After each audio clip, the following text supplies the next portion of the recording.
everyone, I'm Richard Hidarian. And I'm Dino De Leon. I'm Cleaver Guelius. And this is the Real Talk Republic.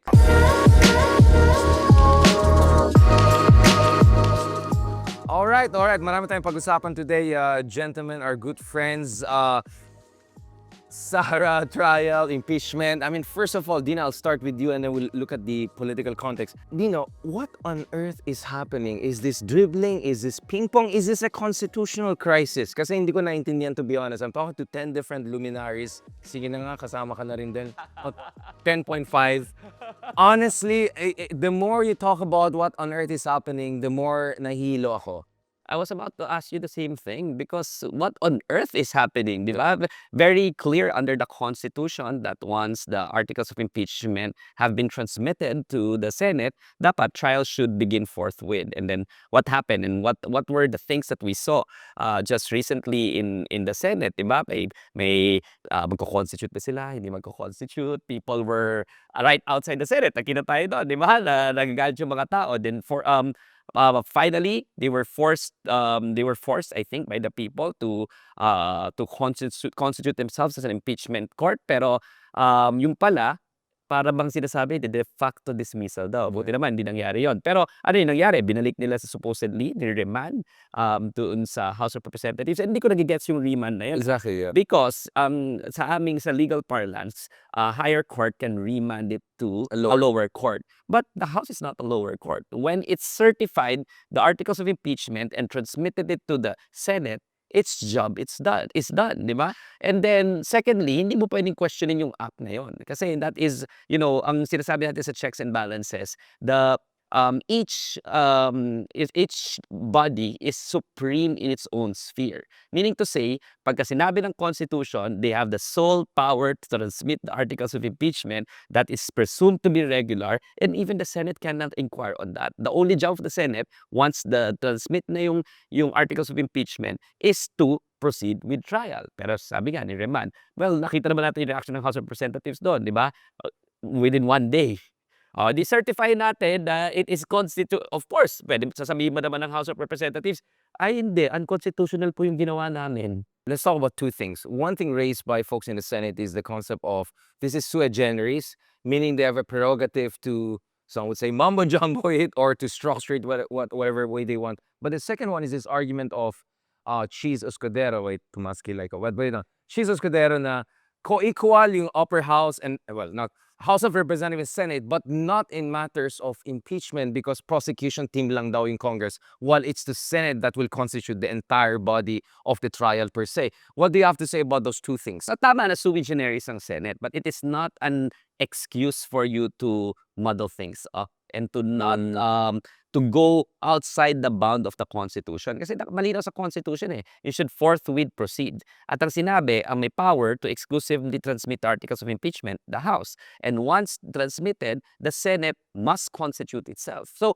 walang iba So, alam mo, kahit na sui generis yan, you cannot go beyond what is directly stated in the Constitution. And the Senate rules too. And the Senate rules too. That's first. And nowhere to be found dyan sa Senate. Number two, yung sinasabi na hindi sila co-equal kasi naging korte na sila. Tandaan natin na ang participants dito nag-send lang ng delegation ng House of Representatives as prosecutors. Right. It is not the entire House of Representatives that is a prosecution panel. They've just appointed some of their members to become public prosecutors. So pwede yon i-direct ng Senate to do certain compliances.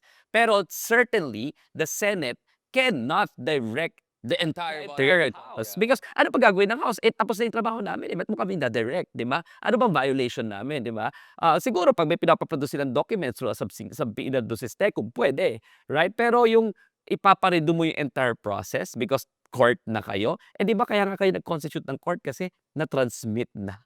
At tapos na yung trabaho ng House. Kaya nga kayo naging korte di ba? So, ibig sabihin, ano pa gusto mong gawin ng House? So, medyo malabo yung ginagawa na yon ng Senado, or assuming without conceding na hindi sila equal, that the Senate is already a court. Alam mo kaya nga yan, court of law di ba? It is bound by rules. It is bound by law. It is bound by the Constitution. They cannot make things up. They cannot add additional requirements that are nowhere to be found in any of the rules. So let me make this a bit more confusing. What about this debate about whether the Supreme Court should be also involved in this process, meaning the Chief Justice per some of the presidents? Although, iba daw yung president, iba daw yung vice president. Some are saying, no, because the vice president, this and that. What about that? Let's make this more magulo. What about the Supreme Court part in this? Pagka explicit kasi sa Constitution, if it's the president that is on trial, then it will be the Right. Chief Justice that is a That's presiding clear. officer. But if it's not the president, then it will be the one of the senators, a chosen presiding officer. And by tradition, it's usually the Senate president, no? So kung sino yung inelect nila as presiding officer of the Senate, siya rin yung magiging presiding officer ng impeachment court, no? Ang alam ko, meron naman talagang case sa Supreme Court na magiging moot and academic na kasi nag-constitute na. Ang sinasabi kasi dapat kinonstitute nila noong February pa. Just to be clear, I subscribe to that particular point. Interpretation, yeah. So yun, I think the only reason why ultimately there's still going to be an impeachment trial is precisely because there's public pressure. Babalikan ko yan. That's a perfect segue. Galing talaga ng co-host na to. A perfect segue to our very stylish friend here. Cleve, is this ping pong, dribbling, whatever you want to call it, the whole task-kilay situation, is this because of the conflicting messages that perhaps the senators are getting from different surveys? Is it because they're trying to balance different constituencies? Because these are national figures. They may even have higher national office in mind down the road, diba? Some of them are thinking about how to be relevant down the road. Thank you very much for that. No, what I want to understand, Cleve, is this muddling through, whatever you want to call it, also them trying to politically survive? Considering also within the Senate, ang gulo din ng sitwasyon. And we saw what happened to Mig Zubiri last time. A couple of people were not happy with the direction of the wind. So how is the political calculus also shaping this legal mess, to be honest about it? Yeah. Right. I think kung what Dino has been discussing na this is very confusing legally, constitutionally, diba? Ganun din politically. And I think if very important that the political context in kung saan nangyayari yung impeachment trial na to, impeachment proceedings na to, is also very muddy, no? In the first place, merong yung this is happening after the 2025 midterm elections, right? And the verdict, I guess, is also quite confusing because there were some mga Duterte aligned na mga senators who were re-elected, pero meron ding talagang true blue opposition, reformists that was sent to the Senate, di ba? Kiko and Bam, no? And then you also have some allies of the administration. So I guess the confusion also politically is that there's no one political direction in the Senate right now, and everything is a result of parang a balancing act between the different political blocks. And one of the biggest things that we're watching out for is who gets the Senate presidency. Kaya one of the observations is that the presiding officer, the Senate President, Chis Escudero, may be playing different political camps here in the hopes that his numbers by the next Congress, no, will still be there, no, para ma-maintain niya yung Senate Talk about the 20th presidency. Congress was sorted, but what is your read of Xi's position from February until now? Because at first it was like, logistical concerns. We clearly saw with the hearings of Marcos na even sa gitna ng election, yun pala, kayang-kaya pala nila mag-multiple hearings, quote-unquote. And then later on, meron tayong ibang legislative priorities. Next thing you know, come early June, biglang natuloy, may oath-taking. The next thing you know, hindi natuloy yung dismissal, pero biglang remanding or return. I mean, this is like, even by Chis Escudero's standard of like playing all sides, this is a bit too much liquid warfare for me. Yeah. Maybe This is a reflection of weakness also on his part. Na he's too vulnerable to give in to any specific faction. I would say that that's not a strong Senate leadership, right? Because something that is so simple as a process and straightforward as a process turned out to be messy and complex just because in the first place, no, they didn't want to proceed with their constitutional obligation and duty. Yes, it is a sui generis na process. Yes, it might be unique, but also this is not the first time we're running an impeachment court in this country, and certainly not the first time across the world. So there can be inspiration. There can be precedents, no? Yung Senate mismo, meron naman sila mga previous versions of the rules of the impeachment court, right? So it could have been managed better than what we're seeing here. But I think it is because of the political motivations that na sila ay merong back and forth, no? So in the first place, they didn't want to convene the court, but they were pressured by the public, no?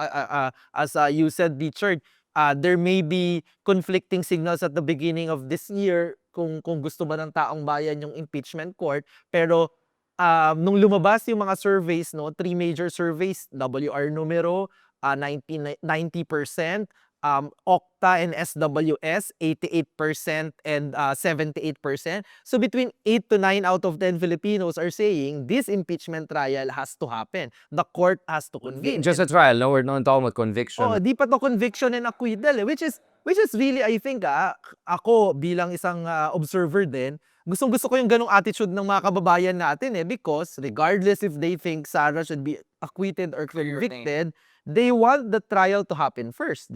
In fact, sa survey din namin lumalabas na 50% of our mga kababayan natin actually wants to see the evidence, 'di ba? Yes. So and that's the point of this entire trial. Pero yun nga, the question is, ngayong na-force sila to convene the impeachment court, tinagalan nila yan, dinribble nila yan, it appears that once the court has been convened, nilalaro naman nila yung Sino ba yung process, nag-dribble? no? Sino ba nag-dribble? May basis yung sinasabi nila na the gone were the days na yung Senado is really the defender and they hold the line when it comes to national interest. Tandaan natin kaya 2 houses yan. Ang contemplation ng Constitution, ng framers ng Constitution is yung House of Representatives, they will really represent district interests. Okay? Magkaiba yung district interest sa national interest. So for example, yung distrito mo, lalagyan ng, let's say, base. Parochial, basically. Parochial. At saka ayaw mo, parang against sa district interest mo na magkaroon ng, let's say, for example, military based on or nuclear power, di ba? Yeah. Ayaw mo. Kaso nasa national interest So treaties are only by the Senate. By the Senate, right? So talaga magkaiba talaga. Meaning to say, ako medyo nagugulat ako na at this point in time, parang mas nagde-defend ng national interest. And national interest kasi ang accountability, especially from the highest officials. Parang sila, mas maganda yung mga investigations ng House of Representatives, malayo, compared sa Senate. And then yung Senate pa yung nagde-dribble ng accountability. Before, sila yung mangunguna pagdating sa accountability. Sila yung magme-make sure na pagbabayarin yung mga abusado or at the very least, sila yung nag-investigate. In fact, di ba, ang pinapanood natin, sino nanonood sa inyo ng mga House of Representatives hearing dati? Hindi mo panonoorin yan, panonoorin mo Blue Ribbon Committee, di ba, ng Senate. Pag Senate yan, interesting yan. Pag House, parang ano ba naman itong mga ito? No, yung mga away bad, wala siyang visa. Quadcom. Lahat ng tao doon pinanood, di ba? Tapos makikita mo yung investigation ni Amy Marcos, di ba? Buti na lang, meron namang magandang investigation yung Senado this year, yung sa Pogo. Di ba? Yung sa Pogo lang. Yun, maganda yung history. Exceptions. But also, politically, di ba, Dino, you're right na yun yung design ng lower house and upper house. And also, we always say, Paul say, Philippine Politics 101, di ba, na yung Senate, kaya din sila nationally elected, hopefully because they can stand up to the 2 nationally elected officials, the president and the Hindi vice yan president. stampad. Dapat hindi siya matakot kasi national din yung constituency. Expectation natin, kaya nga yung house, sabi natin, it's the president's house. Kasi distrito, medyo maliliit yung bumoto, medyo kayang takutin ng pangulo o ng ikalawang pangulo. Pero nakikita natin yung house ngayon, mas matapang yung oversight performance nila. And then you have the Senate na bulong-bulungan nga, ano ba ang takot nila sa vice president? Kasi parang tinatakasan nila yung kanilang duty when in fact they also have national constituents, no? In many ways, di ba? Because in theory, there's supposed to be the 24 republics, each of them. Exactly. But Yeah. is there a hardware problem here? Because like, What does that mean? let's be honest. Look at the quality of the hearings, discussions, interventions, whatever you want to call them, young guns, young goons, like the whole Quadcom people. And then kumpara mo sa level ng debate. I mean, I almost laughed when I heard, was it Grace Poor said, let's hear from our legal luminaries. Cayetano is your legal, I mean, mediocrity is the best thing from, I mean, any real legal luminary would say like, Tata Sara. Bakit? Ang chair ng Senate Committee on Constitutional Amendments. Well, it's Robin Padilla. Legal luminary yun. That's what I'm saying. So this clownification, if I can put it that way, of the Senate may have even deprived it of the hardware. Look at, like, anong term ngayon? Batorni? Like si Bato, it was like making like legal, and then biglang pumasok pa si Kaitan, bago siya magpalit ng isip, gawin na natin, parang natatakot pa tayo sa argument. Yan kayo sinasabi ko. Hardware problem. May ayoko maging nostalgic, pero kukumpara mo naman si Bato de la Rosa kay Wigberto Tañada, si Robin Padilla kay Jovito Salonga. Salonga, The Joknos, Kay Ruetos, Bongo. Bongo. Di ba parang, dito lapid, bang. Di ba parang, ang hirap. But this is where I don't like the nostalgia. You know what? Maybe nakulan tayo dati kaya umabot tayo dito. I mean, we can have a completely different episode. But my running hypothesis is, you know, the gap between what was happening in the Senate and what the ordinary people were appreciating was too wide. Kaya hindi na gets ng tao ano ba talaga yung you know what I'm saying? Like maybe not us, we're too young, but like we're watching you know, like this great senators in the debate. Let's be honest, the legalist language, the Latin terms used and all. You know, it's impressive from a debating, but baka hindi nakasabay or hindi na-appreciate ng tao. So honestly, you talk to ordinary folks, you look at, I don't know what service you have seen, but do they even know what is the job of a senator? I asked that kay Ma'am Leila de Lima. Alam ba ng tao ano ba trabaho nila?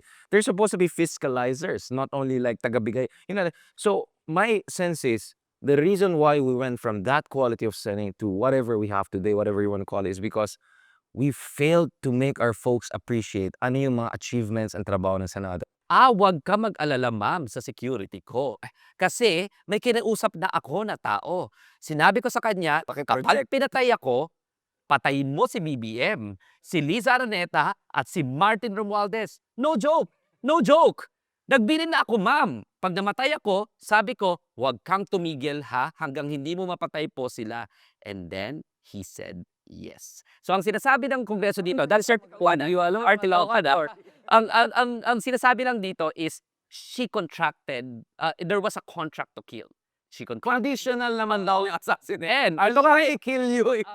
sabi, di ba, conditional naman pag pinatay niyo ko, di ba? Ito ang sabi ng dyan, Articles of Impeachment, and that her instruction supposedly included a suspensive condition, her death, which will trigger the contracted person to proceed with the assassination, does not detract from the fact that Respondent Duterte, as sitting vice president, has ordered and contracted a person to kill the sitting president. So kahit na, kahit na suspensive condition yan, the fact of the matter is you still contracted somebody to kill the president, PDM, and the Speaker of the House. It's no joke. No joke.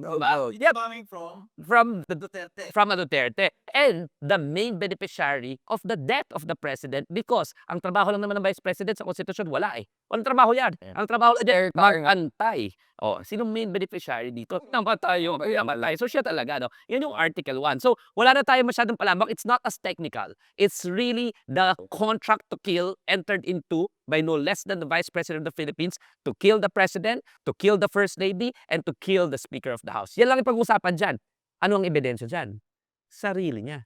Name me one ASEAN country where the sitting vice president openly threatens the sitting president and gets away with it as if nothing happened. That's like banana fourth world Kaya tayo country. pag iniwanan kasi wala tayong culture of accountability. Kasi lagi nilang minapaliit. Walang rule of law. No, legit, the minister will come to a country where open, like you read The Economist, you read every Financial Times, I deal with Wall Street, like all of them are saying, what on earth is, I mean, we know given na yung problema sa electricity infrastructure, but this is really unique, new problem.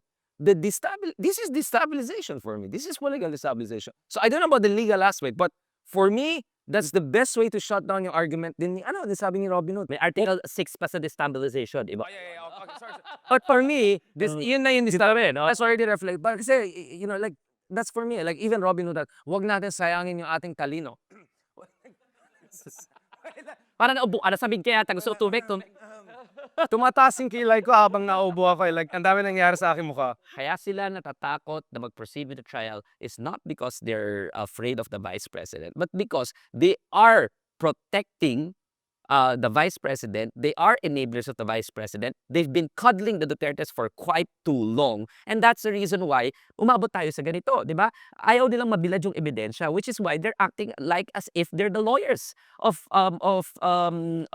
Sara Duterte. Imagine mo, ang nagmo-motion, Senator Judge. Ang nagdedepensa, Senator Judge. Nagmo-move to dismiss, Senator Judge.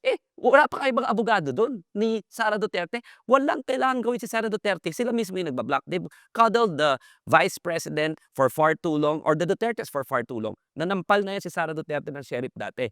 Kaming mga abogado, mambabae ka, magmura ka, di ba? Ang dali mo madisbar. Ito, sinapak yung sheriff who was enforcing a court order. Anong ginawa? Wala man lang disbarment case. Wala man lang administrative case. Wala man lang ombudsman case, di ba?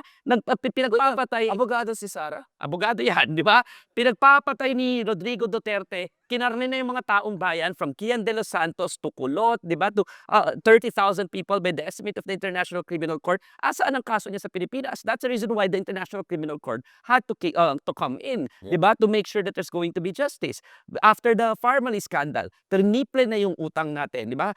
Imagine mo sa mga nagsimulang Republic of the Philippines, ang utang natin 4 trillion. From the start of the Republic, after the Duterte administration came in, 12.3 trillion, triple yung utang ng Pilipinas. Again, where is the accountability? Nothing. Nada. Diba? So, they've cuddled the Dutertes for far too long, and until now, they're still trying to cuddle the Dutertes, to protect the Dutertes, and to enable the Dutertes. Kaya tayo ganito. Walang culture of accountability. In fact, yung mga dapat nag-hold ng mga tao na to ng accountability, sila yung main enablers, sila yung main cuddlers. Is this the article that could actually be a big problem? For me, ang strongest is Article 2, and later pag-usapan natin ang Article 4. Yes, no? Pero yung Article 2 is interesting. It's hindi lang yung 125 million ang pinag-uusapan dito. Ang total na pumasok, the confidential funds kay Sara Duterte is 600 plus million. No? OVP and DepEd. Now, before, ang OVP, wala naman yung confidential funds. Ang DepEd, wala naman yung confidential funds. Hindi naman ang trabaho related sa national security ang DepEd. I-educate mo yung mga NPA kasi ba kayo kasi metal ni sabi pasukan niyo is tapos, mas mataas pang confidential funds ng malayo ng Office of the Vice President kaysa kesa NICA, kesa Coast Guard, di ba? intelligence Actually, dealing with national security concerns. Having said that, anong ginawa ngayon dito nung ni Sara Duterte? 125 million, sinabi ginastos niya raw 11 days, di ba? Actually, hindi totoo. Hindi totoo yun. Mga kaibigan, hindi totoo yun. Huwag kayong maniniwala doon. It wasn't 11 days. Diba? Kasi 4 doon, national holiday.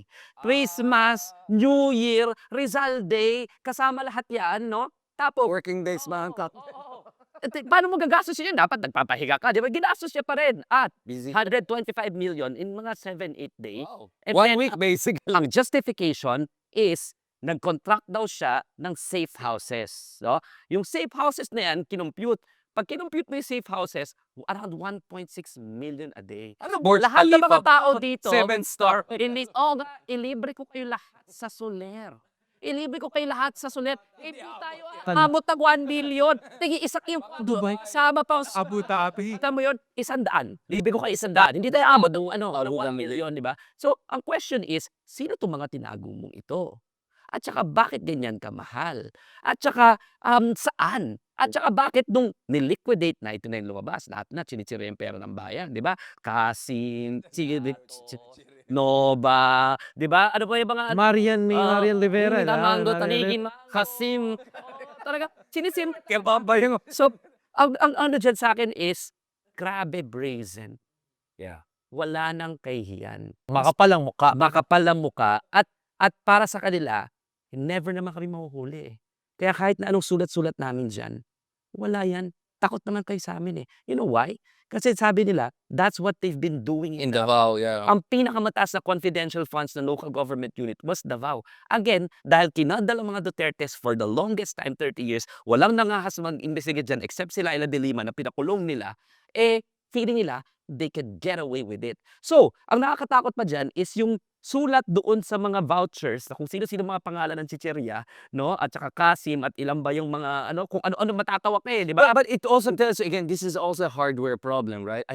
Some are saying she doesn't even have the kind of staff to do this at the higher level. So like, it's not like Hindi, pwede namang mahuhusay at magagaling ang staff, pero sobrang walang Wala, di namin kailangan magtanggol. tiyan na maaari silang Correct, correct. Impunity. pero yun nga, yung staff niya galing aday sa alam mo, San Jose. wouldn't be surprising. Yung liquidation, kung makikita mo, nakakatayo ng balahibo. Pare-pareho ng tinta, pare-pareho ng penmanship, supposedly iba-ibang tao. Yan ang mga lalabas sa ebidensya na makikita natin. Kaya, alam mo, pag nagka-trial dito, matatakot, makikita talaga ng tao rin, sinitsiri mo yung pera ng bayan, 8 araw mong ginastos, 1.6 million every day, tapos nung niliquidate mo pa, pinaglaruan mo ba yung pangalan, buti pa yung kay Napoles, alam niyo ba ginawa nung kay Napoles? At least kumuha ng listahan ng mga pumasa ng board exam. Di ba? Kumuha ng mga pangalan ng board exams, nag-liquidate. Ito, habang kumakain ng lomba, kumakain ng uwishi, kumakain ng sempura.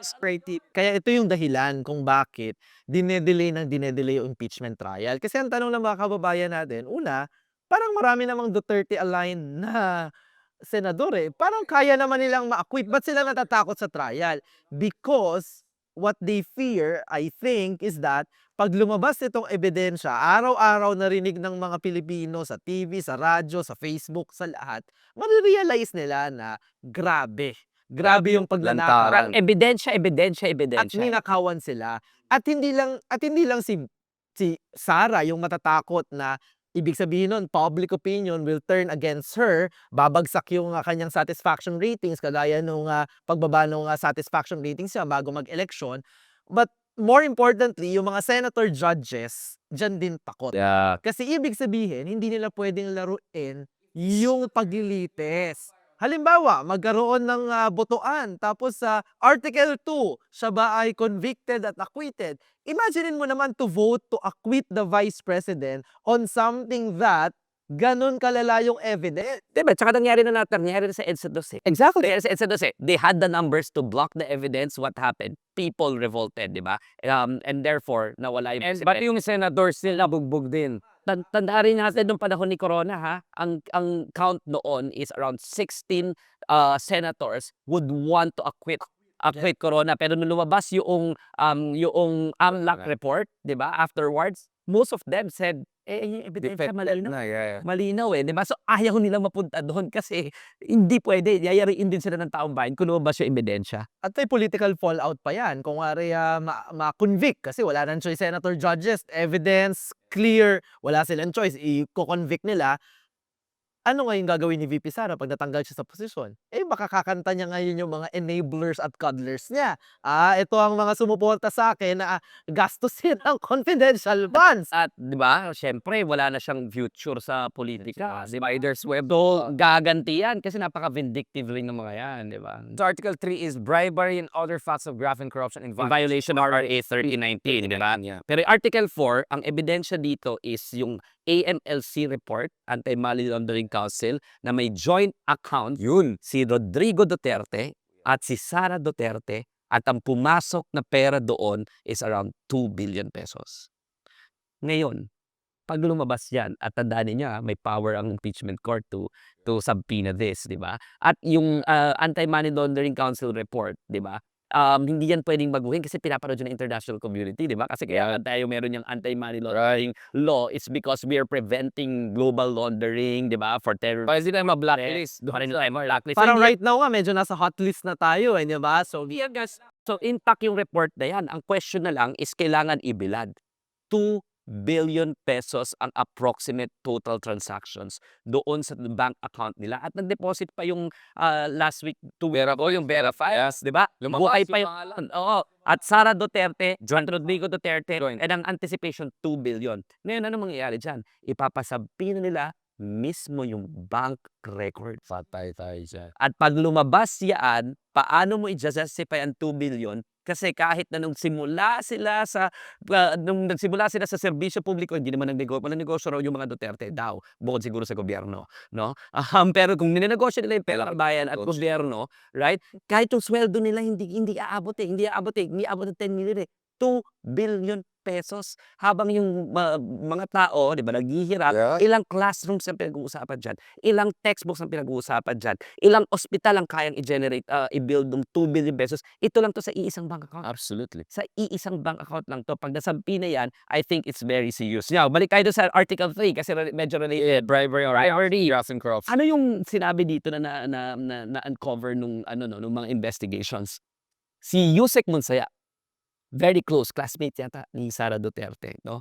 Nag-testify na nilalaro nila yung bidding process ng computerization ng Department of Education. Can you imagine? Sa gitna ng education crisis, na hirap na yung mga nag-aaral, na kailangan nila yung computerization and digitalization ng ating educational system. 500 million pesos worth of contracts, lalaruin mo yung procurement process. Yeah. At ang nag-testify mismo is schoolmate ni Sara Duterte, no? So I think this is crucial because education secretary ka at alam natin na education crisis, tas ganyan yung gagawin mo. Future pa ng mga kabataan ang ninakawan mo, mga bata, next generation. So actually, if you look at yung number 5, Article 5, high crime of murder, parang medyo number 1 din to. Acts of destabilization, high crime, medyo number 1 din to. Actually, you can cluster it into 3 basically, right? Pero ang accusations dito sa high crime and murder, Sige. pinagpatuloy ni Sara Duterte based sa testimony ni Ito yung EJK. Las Cañas. Okay. Na talagang pinagpatuloy niya yung Davao Death Squad when she was mayor. Right. Hindi lang niya tinolerate, sinabi niya ipagpatuloy natin yan and actually Yeah. ordered that the killings would continue under Davao. That's Article 5. Ano ebidensya dyan? Testimony ni Las Cañas, Yeah. tsaka ni Matumato. Na ginamit sa ICC. Na ginamit sa ICC. So Dino, singit lang. So that means na maaari din siyang mapatawan ng warrant of arrest bilang co-perpetrator sa ICC kasi andun yung proceeding. testimony So, ni meron na siyang Isa niya. adjacent relevant. Correct. So baka rin dakipin rin siya, 'di ba? Sana rin, no? And Article 6, no, yung destabilization na ito. Natatakot ako para sa Senado. Oo. If I were Sara now, I would think about the creative ways to prevent this. Itong destabilization, to Article 6 again, let's be fair. I think ito yung hindi ako sure kung malakas pero may ebidensya, no? I'm appointing myself as the designated survivor, 'di ba? Tandaan niyo designated survivor sa Netflix, 'di ba? Sinasabog mo ang Kapitolyo, may isa lang na nabuhay, siya yung magiging presidente ng Pilipinas, 'di ba? Ano yung pinapalabas mo doon? Or threatening basically. This is before Sona, last Sona. Before the Kaya nagdoble yung, imagine how much they had to spend more just for security. Millions ang dollars ang pinag-usapan natin dito. Again, waste of money just because someone said something at best dumb, at worst actually scary, right? And let's go to the last part. Ito, ano na to? Wait. The totality of the vice president's conduct as the greatest vice president, the most amazing, beautiful people, amazing people. Ano masabi natin yung kanyang... Ito parang conclusion Wala, hindi ko wala siyang ebidensya, di ba? Parang sinasabi niyan, the totality of the VP Sara's conduct render her unfit to be vice president. Yeah. Totoo naman, di ba? Pero parang conclusion yun Ito bang klaseng tao ang gusto natin maging potential Sa publiko, president? isipin mo lang naman, dapat pa ba siya? Kailan ba? Gusto natin, di ba? Para sa ating mga, sabi nga nila, saling lahi. For the next generations to come, this is the kind of vice president that we want. You don't think? This is why we say the impeachment trial is also, di ba, a political process. Kasi basically, the senator judges are also judging whether fit or unfit. Which reminds me, that because it's a political process, I think we should be communicating well the entire case to the public. Now naman, let's hear from the wisdom of the people. So, to wish, dapat ituloy yung impeachment. Ituloy daw. Kasi dun pa lang sa may gumastos sila ng 100 plus million in 11 days. 7 working days. Sketchy po. Buha kasi student. Siya may affected siya. Dahil wala proof na mapakita ko. Yun. Yung mga Some side. confidential funds pa, very grace piados, mga names pa ng No. sketch yun. Para sa akin, parang hindi. Parang pinagtatanggol naman dito siya. Marami rin ng mga raw ng kumakampay ng mga dito, Duterte. Naguguluhan na nga rin ako. Kasi ako mahilig sa politics. Hirap kasi makisaw-saw sa mga politics. Pati rin ako naguguluhan na. Ngayon, pwede din ituloy para may laban naman kaming mga gustong paalis siya. Kawawa yung mga na-biktima din. Tama ba? Ginawa nila o hindi? Kung kulang ba o hindi? kung naaayon pa sa batas, 'di ba? Pero nga lang dapat nasa tamang proseso, nasa legalidad. Pero kung wala at wala namang mangyayari, pinopolitika nila kung ano, tayo rin nagiging kawawa, hindi naman sila, Kung may ginawa, dapat tanggalin. Kung walang ginawang ginawa na ano, sa korte na lang para mapag-usapan na ano, 'di ba? Pakita. Tapos, tsaka hindi kami uunlad diyan sa mga issue na 'yan. Sarili namin makakapag-unlad sa'min. Hindi naman kami ang bubuhay sa kanila, eh. Kami yung makakabuhay sa sarili namin. Tingin ko, Thinking. papagpatuloy naman. Malabo yan. Kasi nasa likod ni Sara ang karamihan ng mga tao eh. Kasi yung mga tumitira sa kanya, ginagamit taong bayan. Mas marami yung naniniwala sa kanya. Dito sa Luzon siguro, mas marami yung hindi naniniwala pero Buong buong Pilipinas ang labanan dyan eh. Even na nga na maraming evidence, dapat, I think, matuloy. Pag Gen Z mas bata, mas middle class. Tingin ko lang hindi rin eh. Kasi ano din ako eh. Kumbaga Duterte din ako. Kasi mas boto pa ako sa kanila eh, kaysa kay PB. Mas pabor ako sa kanila, pamilya, is This is honest that this looking into a partisan prism. Wala nang sin pa name na sa okay. Ano, kay BBM, choose your side. parang mas lalong lumala. Sa survey. Wala nga eh. Okta ba yan? Successful na kayo. Respect. Parang walang nag-cite nung isang survey. Tuloy. Di ba? Dapat, buwagin na lahat yung mga ano na yan. Tama. Senado man o Oh, Kongreso. Balance tayo. Buwagin na daw kung dito ba Hindi yan to, hindi ako magaling politikang si Kuya. tao, pero Parang nabuhayan ka ulit. dapat, Masaya. pinasusweldohan sila ng taong May bayan, pag-asa. gampanan nila yung Yun trabaho nila. Yun lang yun. May panalo na. Kuya for May presiding panalo officer. na. May panalo. Ano mga insights siya? Ano insights Ano mo? tingin mo, Essentially, no, because I had experiences of this. By the way, of course, it's not a scientific survey. That's why the term Kali survey is a big no sa mga social science circles at the various. Pero let's be honest. You can see the patterns, right? Folks from more middle class and younger generation. Si Kuya medyo tend to be a little bit more for concepts of accountability, good governance, mas appealing. And then Taking a look at the evidence. yes, exactly. And then also napansin mo, yung mga tao who are not for the trial, they're quite openly pro-Duterte and basically making this about partisanship or popularity, right? Like parang, ayaw na ng impeachment yan kasi political lang yan, kami at least the other side, basically their argument is that, let's just have a trial, let's see, di ba? And then they try to less make it about partisanship. I don't think pro-Marcos yung mga pro-trial. A lot of them didn't look like they're impressed with the current government, but they were at least saying, let the truth come out. At least one was clear, but the other was like, I think we have seen enough for us to at least see what's going on there, right? And yung mga kabataan, napansin mo yung mga Gen Zs and younger generation.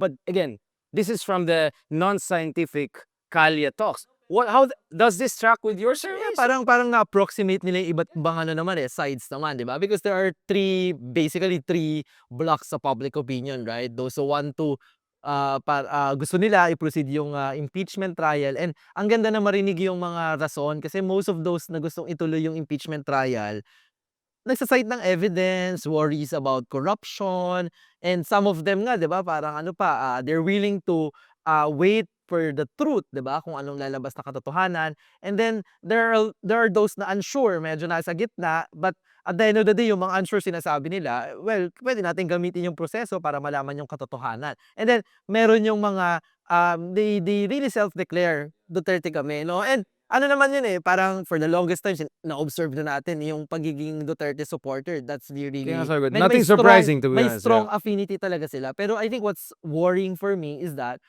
parang pagtitignan ko if this is a narrative competition. Ang ganda, mukhang tumagos naman yung prosecution panel kasi yung mga na-convince na dapat na tuloy yung impeachment trial, ebidensya yung talagang namumutawi Hindi sa mga bibig partisanship nila and preference. Hindi naman nila sinasabi na ayoko kay Sara. Wala, di ba? Wala silang nagsabi, I love BBM or kung ano man. Wala Actually, sinasabi lang nila, nagnakaw siya ng ganito 100 milyon ganyan, ganito, wala akong resibo. Pero yung mga nandun sa anti-impeachment, dun mo makikita na ano talaga, no, medyo partisanship, and yun nga, yung narrative ng mga Duterte na away lang to sa politika, wala naman tayong mapapala dito, Oo. hindi tayo Hindi papakainin natin nito, makakain to, yeah. tumatagos din. So there's a lot of communication effort, Kaya I nga, think, ghost, basically, na, first, na kailangan, but diba? just to close this, and I'll get Dino's point. Now you see where I'm coming from, Dino, when I say I also don't think some of our folks fully appreciate certain things like fiscalizing, accountability. Just listen to some of our folks openly saying, gusto namin mga Duterte, binoto yan eh. You get what I'm saying? So, of course, we're not blaming the voters, we're blaming the senators. But what I'm saying, we also have to be realistic. Na kulang talaga tayo sa political literacy, sa education system natin. Many of our folks don't understand we are a constitutional democracy, hindi yung tyranny of majority. This is not a popularity contest. This is about the rule of role of the law, accountability. Pero you keep on hearing, hindi naman makakain yan, political lang yan. So that's where I'm saying, may political education crisis din tayo. Hindi lang leadership crisis. I agree. Pero ang worrying sa akin is most of the answers of these people na against Trial. impeachment, against trial is one of disillusionment din, di ba? Hindi naman yan nakakain. Politika lang yan. Maasahan lang naman namin sarili namin eh. Di ba? Tsaka yung isa is, binoto siya ng taong bayan eh. Resign, di ba? Resign na parang tapos binoto ko. Hindi naman automatically dapat manatili siya sa kapangyarihan. That is precisely the reason why. So I think ang take out din, especially for that side of the discourse, no, of the spectrum, is effective sila in hijacking yung disillusionment at saka hijacking yung conversation in terms of saying politika lang yan. And I think the prosecution panel has to have parang a response and parang a tactic on how to confront that, di ba? And has to have credibility. And they have Because said, all they have to do the other side is say, wala rin kayong credibility, corrupt din kayo. Yung hindi lang isa pang line nila eh. ay, corrupt na sila, corrupt eh. Alam yan, mga Yeah, yung ganyan mindset. ang finally is, I don't know, di ba? Kasi some of them, I don't know if it's lack of political education or ang mas nakakatakot is Duterte kami, pinili namin yan eh. Hindi ko alam kung lack of political Yeah, it's education. all of the above, yeah. Oh, It's so, all, for me, it's not either or. It's all of the above. It's just a question of which is, for me, I think we have to admit, aside from the usual crisis of leadership, katrapuan, na kulang talaga tayo. I'm saying this from a point of compassion. Na kulang talaga tayo in terms of raising political literacy about what a constitutional democracy is about. It's not only about governance in terms of delivering service. It's also about good governance. It's about accountability. It's not only about providing things that you can eat. It's also about justice, human rights. You know what I'm saying? Yung mga ganun. So, I don't disagree with anything you have said. I'm just saying, it just shows us, ang hirap ng trabaho ng prosecution team. Pero mas mahirap yung trabaho natin bilang public educators. And that is why we have this show. And, Gusto ko lang habulin na, sige lang. gusto ko lang habulin na, but it also ties really well doon sa mga nag-aaral ng Duterte politics, na isa sa greatest role and impact talaga ng rise of Duterte in Philippine politics is the mobilization of the people. Kaya sila hirap na hirap mag-come up with a protest eh. Kasi ang energy nila, ang base nila, no, yung constituency nila is demobilize Filipinos. Resigned to their fates, di ba? Wala na tayong magagawa dyan, ganyan naman mga nag-aaway sa politika. Ayoko na, hindi ako nakikinig ng balita, ayoko na, hindi ko naman masyadong gusto yan. Wala namang magbabago. So, it's Therefore, really, leave it to Duterte to decide for everyone and exactly, bring no? discipline. Kaya yung strong ganyan. man, siya na Yeah, bahala. siya na diba? bahala. Ano to eh, actually, Outsource. you are surrendering your sovereignty. Diba? Kasi ang sovereign, taong bayan eh. Pero dito, bahala na kayo na mag-decide para sa akin. Pero tama ka, Richard, na Duterte's may be taking advantage of this constituency, nire-reinforce nila, dyan galing ang energy nila, pero hindi naman sila yung nagpanganak lang sa ganitong klaseng mga tao. Right? I mean, for the, diba, They for the weaponize past grievances, for the past legitimate administrations grievances naman, di ba? Ibig sabihin, meron tayong population na ito talaga yung kanilang sentiment, na yung politika hindi para sa amin.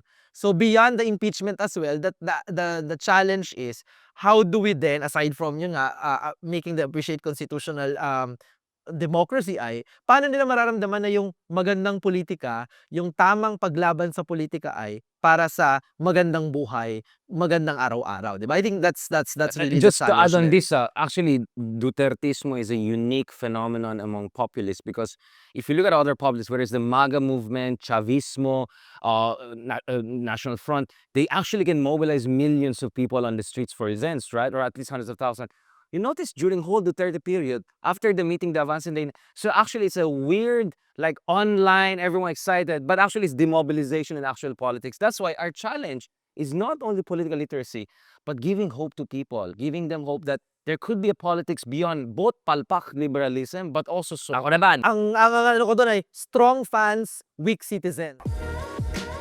Kung makonvict si Sara ako, I think that this is a big win because it means that finally the Duterte spell is over. And I think for the longest time, the question is that, is this a democracy or a monarchy of the Duterte family? Can this nation stand up against these very few members of the Duterte family that has put our country into this situation for the longest time? Steps moving forward, our senator judges, each and every one of those senator judges are very sensitive when it comes to public opinion. So my hope is that Filipino people, the public, will continue to put pressure on the Senate to do a fair, independent, impartial trial and do by their and fulfill their constitutional obligation.